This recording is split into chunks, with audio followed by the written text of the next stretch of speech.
It's that sound that we all know. What does the Steve say?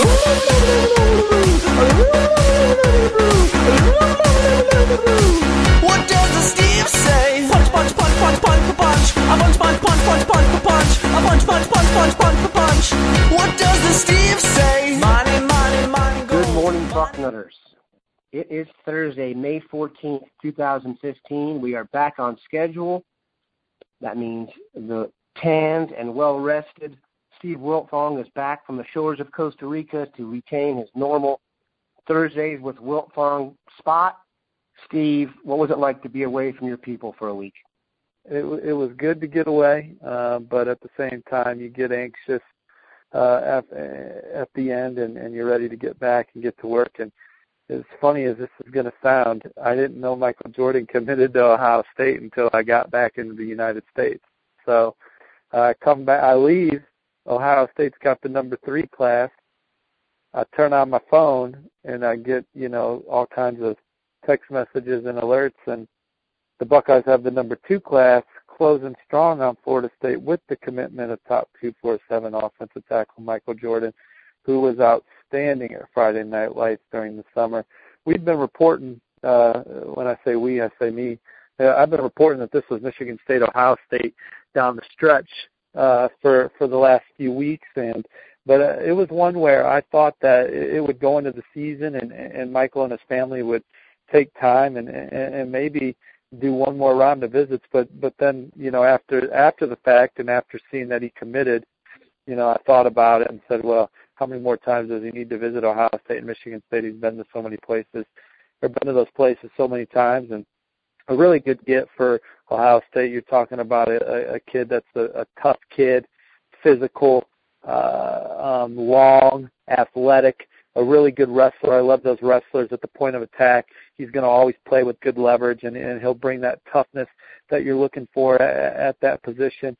So a good get for a guy that Ohio State had near the top of the board. I mean, Ohio State had, I think Theo Lacusa is a guy that Ohio State very well could have landed. He committed to Michigan State last night after Michael Jordan committed to Ohio State. I think Ohio State had a couple guys there on the fence, and they had to decide which one they wanted, and Michael Jordan was definitely one of the guys they wanted. I asked the source if the timing of it caught them off guard, and all they said was a little bit, but I think Ohio State felt good of where they were at with Jordan, or they maybe would have took somebody else.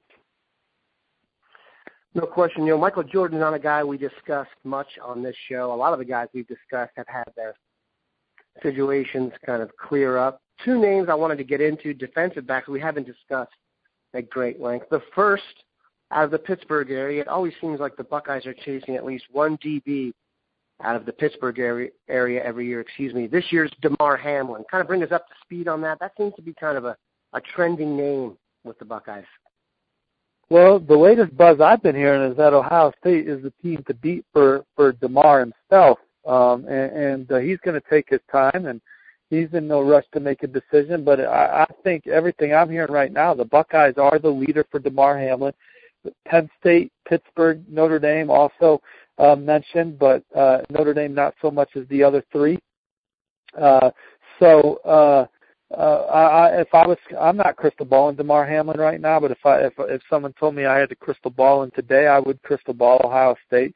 Ohio State's got a chance to finish with the number 1 class in the country when you talk about who's left on the board, and you got guys that I would believe are absolute takes right now for Ohio State that they have an absolute legitimate shot of landing. Obviously, you got the 5-star defensive end, Nick Bosa, the number 7 player in the country according to the 24/7 Sports Composite. I think that Ohio State would take Ben Bredesen, the top 50 offensive tackle, the number 1 player in the state of Wisconsin according to 24/7 Sports. He's going to visit Ohio State one more time before deciding. Benjamin Victor is a guy that Ohio State's fighting for, but Donnie Corley is the guy I think Ohio State's in the top 2 with Michigan State. for the top 100 receiver out of Detroit King. Austin Mack, I still have as an Ohio State lean, the number 2 player in Indiana, according to 24/7 Sports, the top 247 receiver who ran 4.4 at Ohio State's camp last summer. You got him. You got DeMarre Hamlin, Jordan Fuller. Ohio State may be the team to beat for Jordan Fuller right now, the outstanding top 100 athlete from New Jersey who could be a difference maker at receiver, safety, or corner. Just an outstanding talent. Luke Farrell, the top 247 tight end, the number 5 tight end in the country. The list of guys at Ohio State could really land right now. It's just sick. Now, I put in a crystal ball for Craig Watts to Ohio State yesterday. I understand that I'm not expecting Craig Watts to commit to Ohio State today. I see a scenario where it plays out where Ohio State could land Craig Watts. And I think that Craig Watts is very high on the Buckeyes, the 4-star safety from Florida, has a good relationship with Tony Alford. He's also high on Florida State. Both of those schools are crunching numbers right now, and Craig's deciding in July. We'll see where Ohio State's at with their recruitment in July, and we'll see where Craig's at with his recruitment in July. But I definitely see things playing out in a way where he could end up being a Buckeye. But at the same time, when we talked about this on a previous Morning 5, Ohio State's dealing with A prospects and then A- prospects. And the A- prospects are elite guys on other people's boards. And sometimes Ohio State, they don't have room for those A- guys with all the A guys lining up and thinking highly of the Buckeyes. I've said this before. Do you think it's fair to say that Justin Lane is the absolute example of that? Well, I think that that's a deal where A- player. Well, I think that Ohio State has some other targets that are high on them, and he wasn't as much a priority for the Buckeyes as he was for Michigan State. Because Ohio State, they're recruiting Benjamin Victor, they're recruiting Nate Craig. They're going after those guys. Those guys are absolute blue chip top 50 receivers. Justin Lane, is a 4-star guy and one of the jewels of the Michigan State class. And had he not, been ready to decide at this point, maybe he's a guy that if he would have waited the process out, Ohio State if could have been more of an option. But at the same time, he wanted to go to Michigan State. Michigan State out recruited everybody for Justin Lane, and so they deserved to get him. They were first to recruit him and first to offer him, and got him to camper several times. If Ohio State would have pushed for him, do I think they would have been more of a factor? Absolutely, I'm with you in that boat. But he went to the school that worked the hardest for him, and meanwhile, Ohio State's working hard on some other blue chippers, and they got George Hill committed.